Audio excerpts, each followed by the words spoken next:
The man who built Chick-Fil-A into a billion-dollar empire once caught a teenager stealing from the cash register. What Truett Cathy did next surprised everyone. Mr. Cathy came to the restaurant, but he didn't call the police. Instead, he pulled up a chair and he sat across the teenager and asked one question.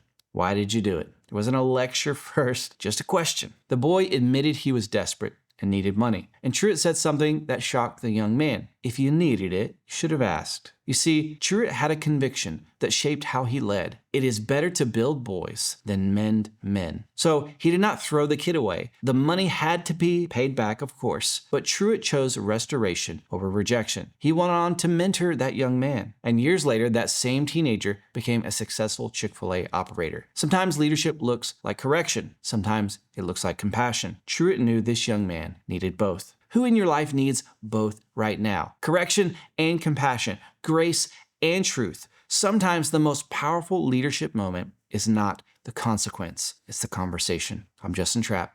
This is your Ministry Minute.